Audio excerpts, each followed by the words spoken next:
Сегодня мы с вами начинаем новый цикл работы в клубе. И этот цикл будет называться отношения. Отношения в большом смысле этого слова.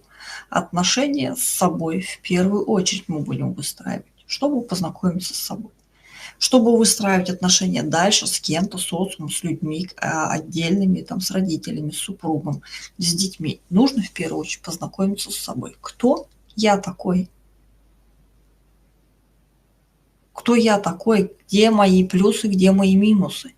И чем больше плюсов мы хотим нести положительные эмоции в этот мир, тем больше теневой стороны, тем больше своих минусов мы должны принять в себе в первую очередь.